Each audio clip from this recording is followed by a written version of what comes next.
भारत की राष्ट्रीय पुरुष फुटबॉल टीम फीफा विश्व रैंकिंग में किस स्थान पर पहुंच गई है? 90, 95, 100, 101। इसका करेक्ट उत्तर हो जाएगा यहाँ पे सी। भारत की राष्ट्रीय पुरुष फुटबॉल टीम फीफा विश्व रैंकिंग में 100 अर्थात 100वें स्थान पे आ गई है। पहले देखा जाए तो भारत का रैंक यहाँ पे 101 था और अभी कितना हो गया है? 100 हो गया है। तो 101 से 100 जाने में देखा जाए तो लेबनान और न्यूजीलैंड को पीछे छोड़ते हुए भारत के द्वारा ये मुकाम हासिल किया गया है। लेबनान और दूसरा है यहाँ पे न्यूजीलैंड। इस उपलब्धि ने भारत को एशिया और एशियाई फुटबॉल परिसंघ में 18वां रैंक 18th रैंक वाली टीम बना दिया है। जून महीने में भारत को 7 मैचों में देखा जाए तो 4.24 रैंकिंग पॉइंट का फ़ायदा हुआ है जून के आसपास। नेक्स्ट, भारत में पहला राष्ट्रीय डॉक्टर दिवस कब मनाया गया था? 1996, 1991, 1989, 2002। इसका करेक्ट उत्तर हो जाएगा यहाँ पे बी। 1991 में पहला राष्ट्रीय डॉक्टर दिवस 1 जुलाई 1991 को मनाया गया था। ये जो मनाया जाता है डॉक्टर दिवस, डॉक्टर बिधान चंद्र राय की याद में, डॉक्टर बिधान चंद्र रॉय की याद में मनाया जाता है। उनके योगदानों को लेकर भी यहाँ पे मनाया जाता है। इंडियन मेडिकल एसोसिएशन सभी चिकित्सकों और स्वास्थ्य देखभाल पेशेवरों को सम्मानित करने के लिए भारत में यह दिन मनाया जाता है। जिन एरियाज में खासकर चिकित्सा के क्षेत्र में जिसने यहाँ पे बेहतर कार्य किया हुआ है उन लोगों को पुरस्कृत करने के लिए IMA के द्वारा, इंडियन मेडिकल एसोसिएशन के द्वारा उनको यहाँ पे पुरस्कार भी किया जाता है। अभी वर्तमान में देखा जाए तो यहाँ पे भारत में जो डॉक्टर और जनसंख्या के जो रेशियो का जो अनुपात है, कह सकते हैं कि यहाँ पे 1:854, अर्थात समझ सकते हैं यहाँ पे एक डॉक्टर, जो कि एक डॉक्टर के अंतर्गत देखा जाए तो 854 भारत की जनसंख्या पूरी तरीके से क्या है, मौजूद है एक डॉक्टर के अंडर कंट्रोल में। राष्ट्रीय सिकल सेल एनीमिया उन्मूलन मिशन के बारे में निम्नलिखित में से कौन से कथन सही है? इसे प्रधानमंत्री नरेंद्र मोदी ने 1 जुलाई को उत्तर प्रदेश में लॉन्च किया हुआ था। इसे 17 राज्यों के 278 जिलों में यहाँ पे लागू किया जाएगा। यहाँ पे देखा जाए तो इसे प्रधानमंत्री नरेंद्र मोदी ने 1 जुलाई को उत्तर प्रदेश में यहाँ पे दिया हुआ है, लॉन्च किया गया था, जबकि ये पहला स्टेटमेंट गलत है। प्रधानमंत्री नरेंद्र मोदी ने 1 जुलाई को मध्य प्रदेश के MP के शहडोल जिले में, ये जिला का नाम आपको याद रखना है, शहडोल जिले में राष्ट्रीय सिकल सेल एनीमिया उन्मूलन मिशन का शुभारंभ किया गया था। इसीलिए पहला स्टेटमेंट यहाँ पे गलत हो जाएगा। राष्ट्रीय सिकल सेल एनीमिया उन्मूलन मिशन का जो मुख्य उद्देश्य है, विशेष रूप से देखा जाए तो आदिवासी जो ट्राइब एरिया है, आदिवासी आबादी हो गया, आदिवासी आबादी के बीच सिकल सेल रोग से उत्पन्न स्वास्थ्य चुनौतियों का समाधान करना है, वहाँ पे बड़ी मात्रा में देखने के लिए मिलती है। इसके लिए यहाँ पे 2023 के बजट में राष्ट्रीय सिकल सेल एनीमिया उन्मूलन मिशन की भी घोषणा की गई है। अभी देखा जाए तो 17 राज्यों के 278 जिलों में इसको यहाँ पे इम्प्लीमेंट किया गया है। इसीलिए दूसरा स्टेटमेंट बिल्कुल करेक्ट है। तो यहाँ पे करेक्ट उत्तर हो जाएगा केवल और केवल यहाँ पे बी। यहाँ पे देख पा रहे सिकल सेल एनीमिया को लेके यहाँ पे प्रधानमंत्री। निम्नलिखित कथनों पर विचार कीजिए। PM ने दिल्ली यूनिवर्सिटी के शताब्दी समारोह में हिस्सा लिया और 5 इमारतों की आधारशिला रखी। ये पहला जो स्टेटमेंट है गलत हो जाएगा, क्योंकि यहाँ पे PM मोदी ने दिल्ली यूनिवर्सिटी के शताब्दी समारोह में हिस्सा भी लिया हुआ था अमूमन देखेंगे तो वे दिल्ली मेट्रो से ही जाते हैं, लेकिन यहाँ पे पांच इमारतों की आधारशिला नहीं रखी गई है, बल्कि तीन इमारतों की आधारशिला यहाँ पे रखी गई है। इसीलिए पहला स्टेटमेंट गलत हो जाएगा। दिल्ली विश्वविद्यालय की स्थापना 1 मई 1922 को हुई थी, बिल्कुल एक करेक्ट स्टेटमेंट है। इन वर्षों में देखा जाए तो विश्वविद्यालय का ज़बरदस्त आपको विकास देखने के लिए मिल जाएगा। इसमें देखा जाए तो पूरी तरीके से विस्तार भी हुआ है। अभी इसमें 86 डिपार्टमेंट, 86 विभाग, 90 कॉलेज, जो कि बहुत बड़ी संख्या है।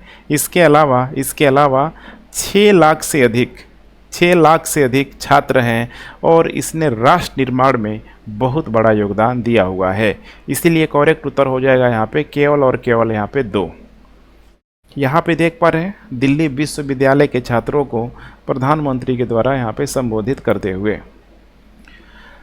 नेक्स्ट यहाँ पे रक्षा मंत्रालय ने पनडुब्बी INS शंकु स्केल लाइफ सर्टिफिकेशन के साथ मीडियम रिफिट के लिए Mazagon dock ship builders limited के साथ कितने रुपए के अनुबंध पर हस्ताक्षर किया गया है? 2500 करोड़ रुपए, 2650 करोड़, 2725 करोड़ रुपए, 2885 करोड़ रुपए। इसका करेक्ट उत्तर हो जाएगा यहाँ पे C, 2725 करोड़ रुपए। रक्षा मंत्रालय ने मझगांव डॉक हो जाएगा शिप बिल्डर्स लिमिटेड के साथ 2725 करोड़ रुपए के अनुबंध पर हस्ताक्षर किया हुआ है। अनुबंध के अनुसार अभी जिसकी हम लोग चर्चा कर रहे थे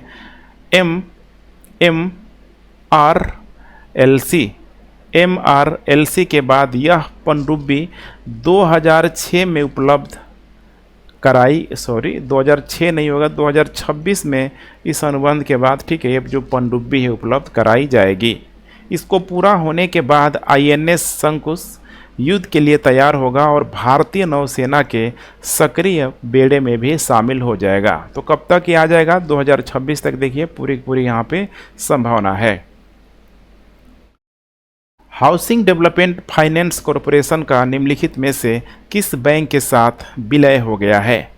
HDFC, state bank of India, IDFC, ICICI। इसका करेक्ट उत्तर हो जाएगा यहाँ पे A, HDFC बैंक के साथ। दोनों संस्थाओं के विलय की घोषणा ऑलरेडी बहुत पहले कर दी गई थी। 4 अप्रैल 2022 को ही यहाँ पे इसके विलय की यहाँ पे घोषणा कर दी गई थी। HDFC बैंक ने housing development finance corporation limited के साथ विलय की यहाँ पे घोषणा की हुई है। हाउसिंग डेवलपमेंट फाइनेंस कॉरपोरेशन के शेयर धारकों को उनके प्रत्येक 25 शेयरों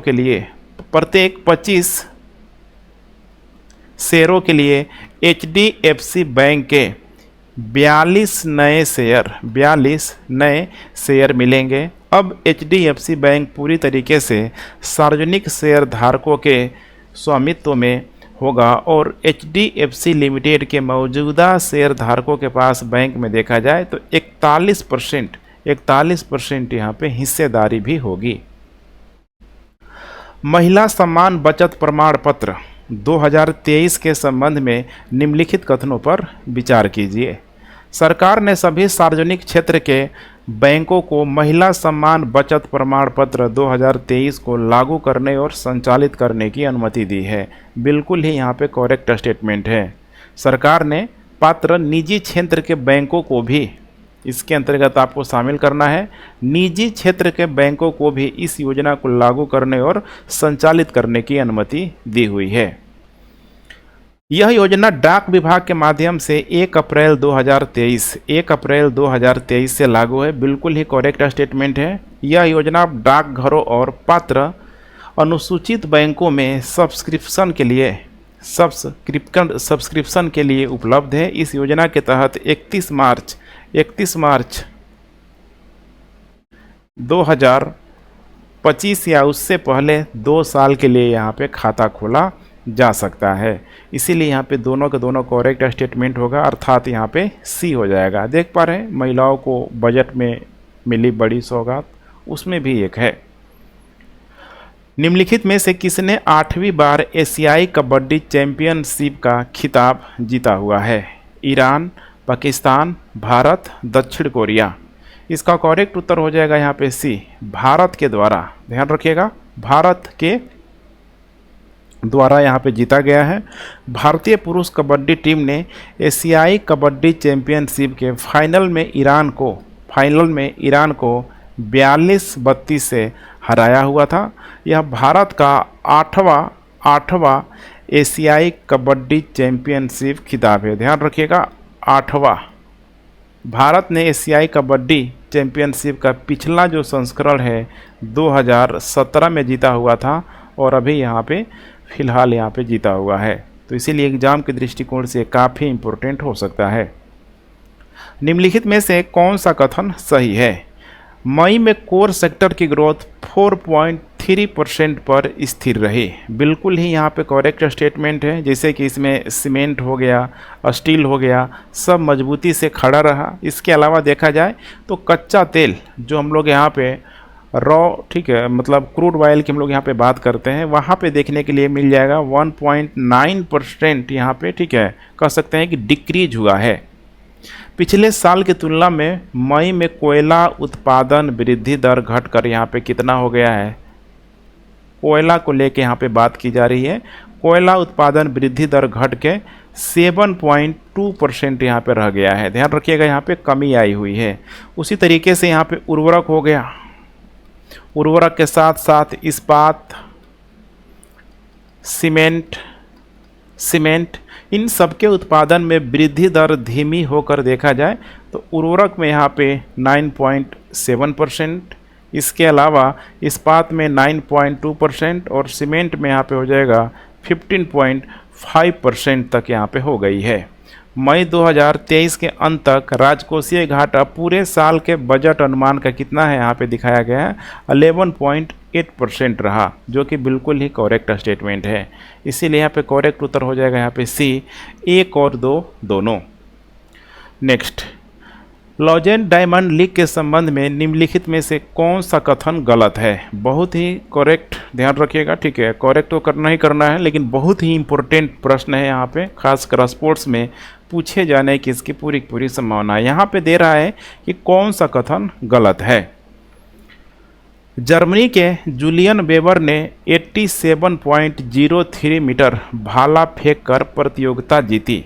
यहाँ पे देख पा रहे हैं, जर्मनी के जूलियन वेबर ने 87.03 मीटर भाला फेंक कर क्या करी? प्रतियोगिता जीती। लेकिन यहाँ पे मैं बता दूं कि भाला फेंक में जो प्रतियोगिता जो जीतने वाले हैं भारत के ठीक है, नीरज चोपड़ा के द्वारा यहाँ पे जीता गया है। तो पहला स्टेटमेंट यहाँ पे देख पा रहे हैं, बिल्कुल क्या हो जाएगा? यहाँ पे गलत हो जाएगा।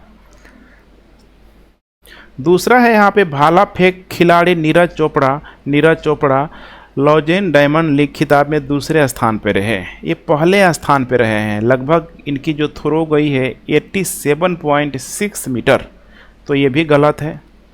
चेक गणराज्य के जैकब वार्टलेज 86.13 मीटर थ्रो के साथ तीसरे स्थान पर रहे। तीसरा यहाँ पे गलत है। और यहाँ पे पूछ क्या रहा है कि गलत कथन कौन है? तो पहला और दूसरा यहाँ पे गलत है, इसीलिए करेक्ट उत्तर हो जाएगा यहाँ पे 1 और 2। यहाँ पे देख पा रहे हैं फेंकते हुए, ठीक है। इस साल आपको ये भी ध्यान रखना है कि उन्होंने मई में दोहा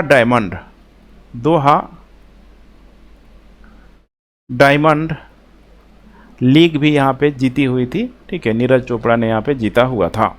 भारत की पहली पुलिस ड्रोन यूनिट किस शहर में लॉन्च की गई है? जयपुर, चेन्नई, बेंगलोर, मुंबई। इसका करेक्ट उत्तर हो जाएगा बी, चेन्नई में। बहुत ही इंपॉर्टेंट प्रश्न है, आपको ध्यान में रख के चलना है, बीपीएससी में पूछे जाने की संभावना है। चेन्नई सिटी पुलिस द्वारा विशाल क्षेत्रों पर हवाई निगरानी और आपराधिक गतिविधियों का तुरंत पता लगाने के लिए पुलिस ड्रोन यूनिट लॉन्च की गई है। यहाँ पे देख पा रहे हैं जो ड्रोन है काफ़ी ही तेज़ी से, बहुत ही मिनिमम समय में बहुत बड़े एरिया को ये कवर कर सकता है। नवनिर्मित विशेष इकाई का उत्पादन पुलिस महानिदेशक और पुलिस बल के प्रमुख देखा जाए जिनका नाम है सी शिलेंद्र बाबू ने बेसेंट एवेन्यू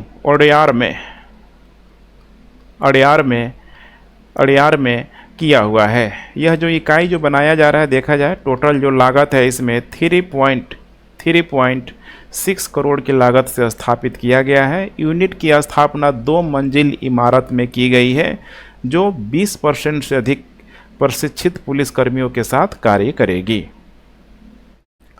2022 में भारत के जीव जंतु डेटाबेस में कितनी पशु प्रजातियों को जोड़ा गया है? ये भी बहुत इंपॉर्टेंट प्रश्न है, वेरी वेरी इंपॉर्टेंट प्रश्न।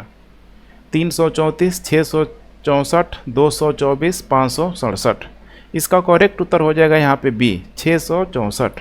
भारत अपने जीव जंतु डेटाबेस में 664 पशु प्रजातियाँ जोड़ी हुई है, जिनमें देखा जाए तो 467 नई पशु प्रजाति है, नई पशु प्रजाति, और 197 नए रिकॉर्ड शामिल किया गया है। कुल 664 प्रजातियों में देखा जाए तो 500, इसमें से आपको ध्यान रखना है, 583 प्रजातियाँ अकशेरुकी है, ये भी पूछा जा सकता है। और बाकी जो यहाँ पे बच गया लगभग 81 जो प्रजातियाँ हैं, ये हो जाएगा कशेरुकु है, कशेरुक भी कहा जाता है इसे, कशेरुक भी है। कुल मिला के देखा जाए तो सबसे अधिक, ये भी पूछा जा सकता है, सबसे अधिक जो नई प्रजातियों के साथ किस राज्य में सबसे अधिक यहाँ पे दर्ज किया गया है, तो केरल में दर्ज किया गया है। केरल में 14.6% नई प्रजातियों के साथ सबसे अधिक नई खोजें केरल में दर्ज की गई है। पशु प्रजातियों की खोज का विवरण जूलॉजिकल सर्वे ऑफ इंडिया, देख पा रहे हैं यहाँ पे, जूलॉजिकल सर्वे ऑफ इंडिया द्वारा पशु खोज नई प्रजाति और नए रिकॉर्ड 2023 शीर्षक से प्रकाशन में संकलित किया गया है। देख पा रहे हैं animal discoveries new species new record, यहाँ पे 2022। मार्च 2023 के अंत में भारत का विदेशी ऋण 619.1 बिलियन अमेरिकी डॉलर से बढ़कर कितना हो गया है? विदेशी ऋण की यहाँ पे बात की जा रही है। 632.8 बिलियन, 622.3 बिलियन, 630.5 बिलियन, 624.7 बिलियन, सब में डॉलर आपको लगाते जाना है।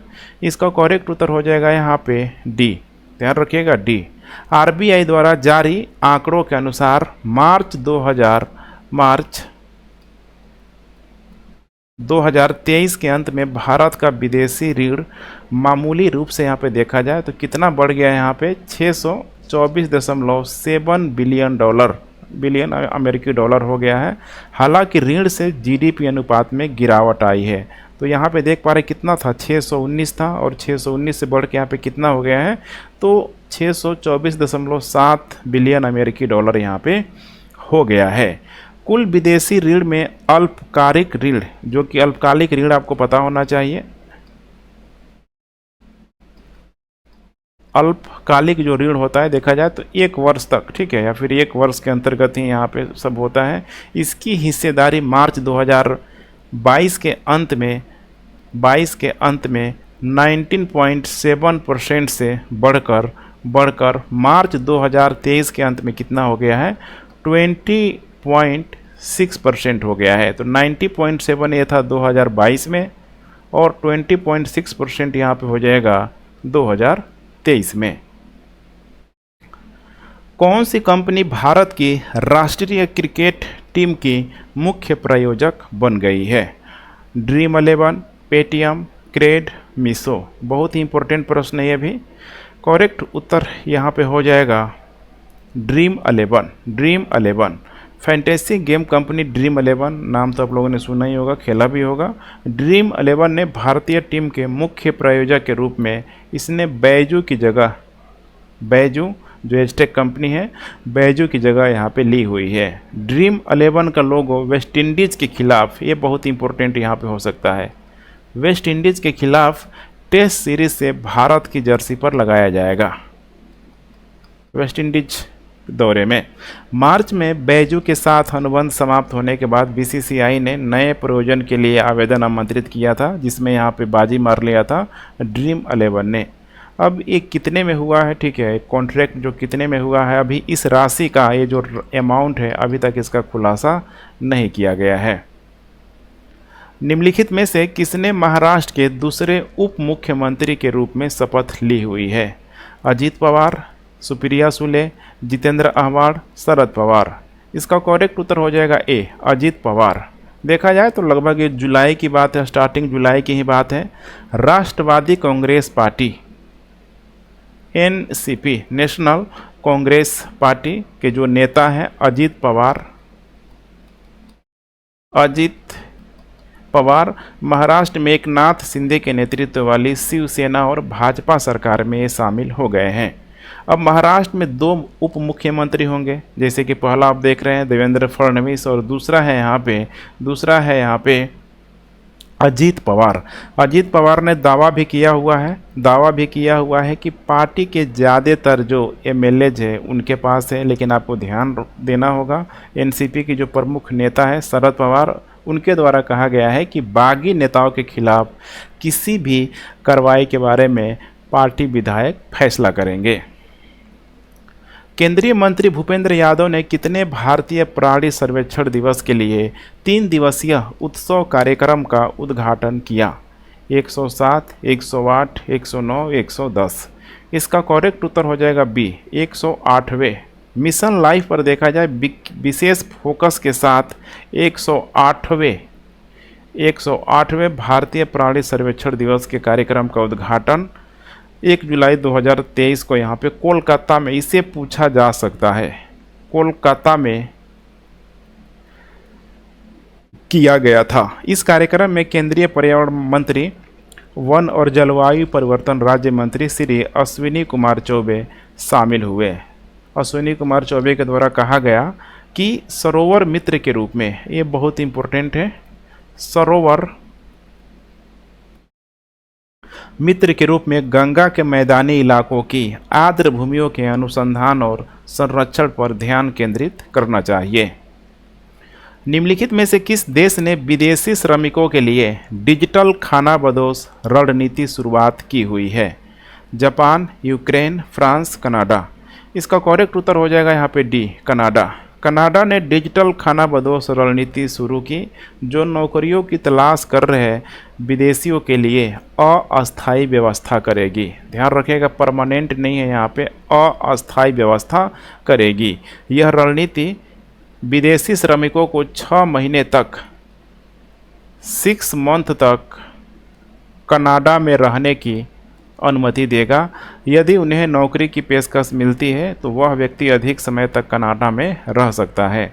कनाडा की सरकार 3 नई पहलों के माध्यम से विदेशों से प्रतिभाओं को आकर्षित करनी चाहती है। जो भी टैलेंट है, इसमें भारत तो नंबर 1 स्थान रखता है।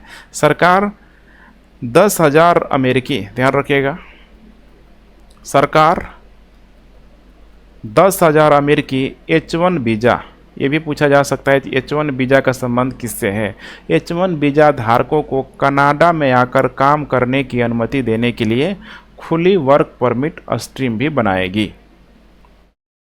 निम्नलिखित में से किस मंत्रालय द्वारा बाल संरक्षण, सुरक्षा और बाल कल्याण पर क्षेत्रीय संगोष्ठी आयोजित की जाएगी? शिक्षा मंत्रालय, खेल एवं युवा मंत्रालय, गृह मंत्रालय, महिला एवं बाल विकास मंत्रालय। इसका करेक्ट उत्तर हो जाएगा यहाँ पे डी, महिला एवं बाल विकास मंत्रालय। महिला एवं बाल विकास मंत्रालय द्वारा बाल संरक्षण, सुरक्षा और बाल कल्याण पर क्षेत्रीय संगोष्ठी का आयोजन किया गया था। यह बाल संरक्षण, सुरक्षा और कल्याण मुद्दों के बारे में जागरूकता, अवेयरनेस, जागरूकता को बढ़ाने के लिए आयोजित होने वाली क्षेत्रीय संगोष्ठियों की श्रृंखला का हिस्सा है। इस कार्यक्रम का देखा जाए मुख्य जो फोकस है किशोर न्याय अधिनियम, किशोर न्याय अधिनियम में संशोधन पर रहा था।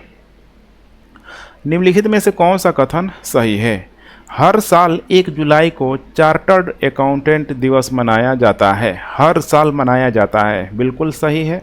Institute of chartered accounts of India, जिसको यहाँ पे बोला जाता है ICAI, इसी की स्थापना को चिन्हित करने के लिए हर साल 1 जुलाई को मनाया जाता है। और अभी इस बार जो मनाया गया है 75वां स्थापना दिवस मनाया गया है।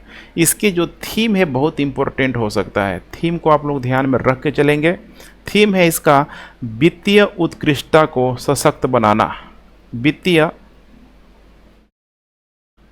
उत्कृष्टता को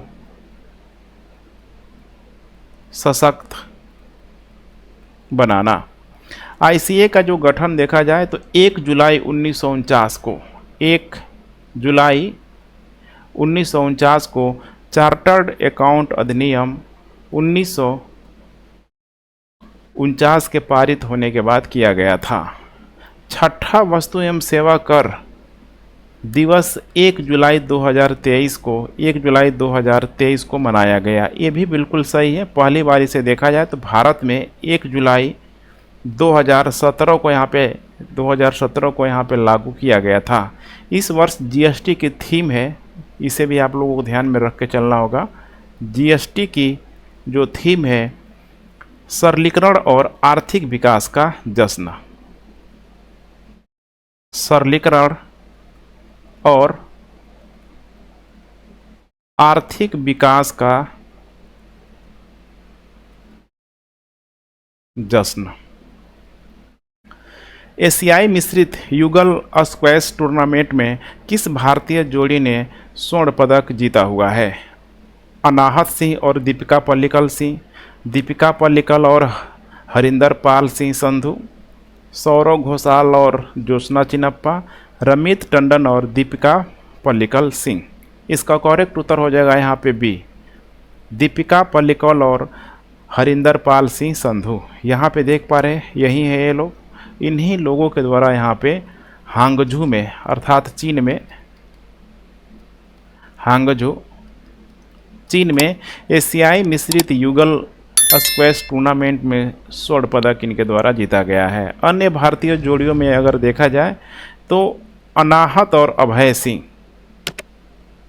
अनाहत और अभय सिंह की जोड़ी ने भी कांस्य पदक जीता हुआ था। 3 सितंबर 2023 में, ये बहुत इंपॉर्टेंट यहाँ पे हो सकता है, 3 सितंबर 2023 में 19वें एशियाई खेलों की मेज़बानी भी करेगा।